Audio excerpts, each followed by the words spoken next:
On October 20th, 1948, a resolution was adopted by the Council of Ministers of the USSR and the Central Committee of the Communist Party of the Soviet Union, which contained a detailed plan for the unprecedented use of advanced agricultural technologies in the country's history, relying primarily on natural factors. These measures helped to radically increase the efficiency of agricultural production in the country within just a few years. The full title of this resolution, numbered 3960, is On the Plan for Protective Forest Plantations, the introduction of grass-field crop rotations, and the construction of ponds and reservoirs to ensure high and stable yields in the steppe and forest-steppe regions of the European part of the USSR. Basically, the main goals of this document become clear just from its title, although it doesn't fully convey the grand scale of the plans envisioned by the leadership of the land of the Soviets. Even at the first stage, it was planned to plant almost 120,000 hectares of protective forest belts, with a total length of 5,300 kilometers. Overall, over the course of 15 years, the area of such forest belts was supposed to exceed 4 million hectares. Looking ahead, it's worth noting that starting from 1953 to 1955, right after the death of Joseph Vissarionovich Stalin, this program was, if not completely frozen, then significantly slowed down.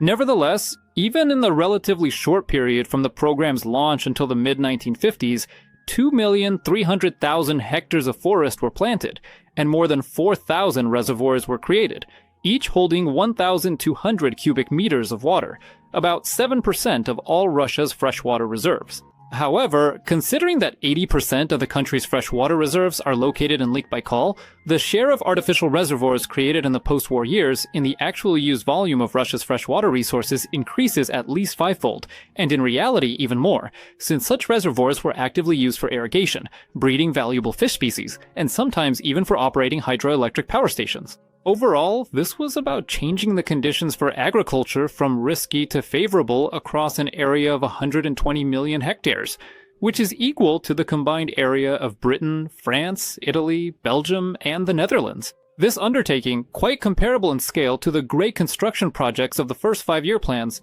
came to be called the Great Plan for the Transformation of Nature, or more often, Stalin's plan for such transformation. It's worth clarifying. The focus was specifically on transformation, not the notorious conquest of nature. Joseph Vissarionovich, unlike his unfortunate successor, Nikita Sergeyevich, successor in quotation marks of course, who after his dismissal was quite deservedly accused of voluntarism and of trying to impose his will in defiance of the objective laws of nature and society, was well aware of Friedrich Engels' brilliant aphorism, "Let us not be too proud of our victories over nature. For every such victory, nature takes its revenge on us." In this sense, although the main ideology behind the decree was to rely on science, it was by no means about forcing nature to bend, but rather about using the laws of nature themselves. Even if this meant employing the most advanced achievements of scientific and technological progress, the shelter belts were not supposed to appear through natural self-seeding, but through the artificial sowing of tree seeds. And not with primitive shovels or even horse-drawn plows, but with the resources of 570 newly established forest protection stations, equipped with the latest technology of the time, tractors and other agricultural machinery. However, these new shelter belts were supposed to serve the same function as those that appeared naturally in places where they formed on their own. In other words, the philosophy behind the radical transformation of nature was not about bringing to life some fantastic, albeit outwardly appealing pipe dreams. For example, unlike the widespread cultivation of corn under Khrushchev, even in regions where this otherwise good crop simply could not yield even decent, let alone record harvests, the goal was to achieve maximum harmony, even a double harmony, harmony with nature itself, and harmony between nature and the latest achievements of scientific and technological progress. In many ways, this strongly resembled a genuine green agenda, but not in the form of suicidal distortions, such as those stemming from Jean-Jacques Rousseau with his slogan, "Back to Nature," and his call to abandon all the benefits of civilization. No, that would inevitably have led to a catastrophic decline in the population due to falling crop yields, increased disease, and so on. And not in the form of modern distortions either, when the organizers of the Billionaires Club at the Davos Forum, represented by its official organizer and his associates, seriously call for giving up meat in favor of worms and grasshoppers by the year 2030. As for Klaus Schwab himself, you can bet he won't be eating any grasshoppers. He'll stick to eating meat. But for the proletariat, here you go, worms for you. But anyway, in the land of the Soviets, they aim to achieve true harmony between nature, humanity, and people's reasonable, albeit gradually increasing needs. It's noteworthy that in the preamble to Decree number 3960, there is practically not a single word from those later often called empty slogans, like building communism, its imminent victory, and so on, that isn't filled with real substance. Instead, the party and government document contained theses that were carefully formulated from both a socio-economic and scientific point of view. The Council of Ministers of the USSR and the Central Committee of the VKPB note that frequent droughts and dry winds in the steppe and forest-steppe regions of the European part of the USSR cause significant damage to the agriculture of these areas.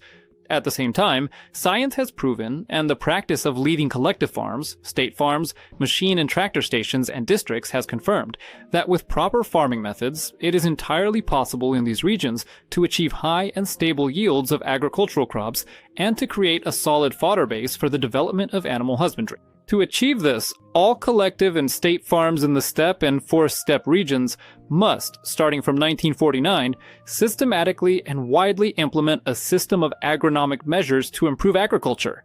This should be based on the many years of experience of several research institutes and leading collective and state farms, and on the teachings of the most prominent Russian agronomists, such as Vivi, Dokuchayev, P.A., Kostachev, and Vier. Williams, which became known as the grass-field system of agriculture, which includes A. Planting protective forest belts on watersheds, along the borders of crop rotation fields, on the slopes of ravines and gullies, along the banks of rivers and lakes, around ponds and reservoirs, as well as fencing and stabilizing sand dunes. B. Proper organization of the territory with the introduction of grass-field crop and forage rotations, and the rational use of land resources. C. Proper soil cultivation systems, crop care, and above all, the widespread use of black fallow, autumn plowing, and stubble mulching. D. Proper use of organic and mineral fertilizers. E. Sowing with selected seeds of high-yielding varieties adapted to local conditions. F. Development of irrigation based on the use of local runoff water through the construction of ponds and reservoirs. In 1948, neither the leaders of the Soviet Union nor the scientists who assisted them invented the wheel. Overall, the approaches prescribed in the document had been developed even before the revolution by leading domestic agronomists.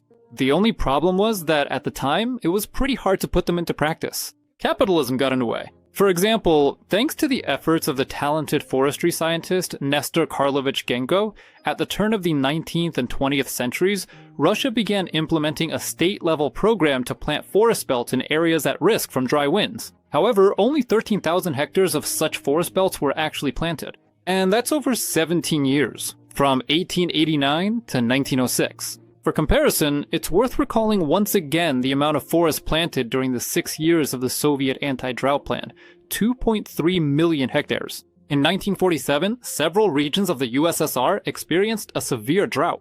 On top of that, there was still a serious shortage of agricultural machinery caused by the war, as well as the devastation left in its aftermath. As a result, the country's collective and state farms simply could not physically reach pre-war levels of crop yield. Among the top priority measures to prevent a repeat of such a poor harvest was the decree issued in 48. The effect of putting it into practice was both swift and impressive. By 1951, compared to 1948, the production of meat and lard had increased by 80%, including a 100% increase in pork production, a 65% increase in milk production, a 240% increase in egg production, and a 50% increase in wool production. As a result, the share of collective and state farms in the production of livestock products increased significantly. In 1950, it accounted for 33% of meat, 25% of milk, and 11% of eggs. Unfortunately, after Stalin's death, this grand initiative was discontinued. It is quite possible that this was due, at least in part, to the fact that the great debunker of the cult of personality wanted to erase as many of his predecessors' achievements from the people's memory as possible, instead making a name for himself with his own accomplishments, which, as a rule, he tried to achieve through extensive methods, like the large-scale plowing of virgin lands, instead of using advanced technologies to increase the yield of existing fields. In particular, the development of virgin lands in the Kazakh SSR soon led to significant problems, such as black dust storms and the complete removal of the top layer of Chernozem soil by powerful steppe winds. Windbreak forest strips in the Kazakh steppes were never actually planted during Khrushchev's campaigns, even after several years. However, none of Nikita Sergeyevich's volunteerist tendencies can compare to the revision of the Green Revolution program that began after the collapse of the USSR. For example, agricultural water supply decreased by 3.4 times between 1984 and 2004. The rate of planting forest shelter belts dropped from 30,000 hectares per year in the 1980s to 2,000 hectares in the mid-1990s, and by 2007 it had fallen to just 300 hectares. At the same time, the forest shelter belts were left practically unattended after being removed from the Ministry of Agriculture's balance sheet, which immediately led to their mass cutting, development, and other similar repurposing. Of course, some might argue that Russia is now exporting grain and holds one of the top positions in the global market. So, is it really worth lamenting over some relics of the Soviet era? Unfortunately, agricultural scientists don't see the current situation in such a positive light. Yes, crop yields, especially in regions with rich black soil, are indeed high. But this is achieved primarily through the use of chemicals and synthetic fertilizers. At the same time, there are lesser-known statistics. For example, regarding the fact that a significant portion of Russian arable land is seriously depleted, and this percentage increases every year. In Russia, there are more than 385 million hectares of agricultural land, including about 196 million hectares of farmland. According to the Department of Land Reclamation of the Ministry of Agriculture, about 130 million hectares of these lands are degraded. Today, degradation is progressing at a rate of 1.5 to 2 million hectares per year. A very telling quote from an article in a specialized agronomy publication. The cause of such soil depletion, of course, is not only wind erosion due to the gradual decline in the effectiveness of shelter belts, but also what used to be called predatory farming, growing crops that yield high profits but rapidly exhaust the soil, especially if this process is not minimized through proper crop rotation. Crop rotation, just so you know, is a system of alternating different agricultural crops on the same plot of land over several growing seasons. But today, we have entrepreneurial freedom, not that damn totalitarianism. Back when the despised district party committee had the nerve to order collective and state farms to plant in a way that would both yield a harvest and preserve the land's fertility for future generations. And so once again, we're left hoping the market will supposedly sort everything out. And now the market is at it again, making decisions in such a way that the share of degraded land already amounts to dozens of % of the country's total area. Fortunately, despite 75 years of first a grand program to widely implement the most advanced and at the same time most environmentally friendly farming methods, and despite its significant rollback under Khrushchev, the forests planted and reservoirs dug back then still largely retain their beneficial role, as if waiting for the descendants of their creators to once again return to the only promising path, living in harmony with nature and using its laws for the common good. But is something like that even possible under a rotten, long outdated capitalism? Of course not. That's how it is.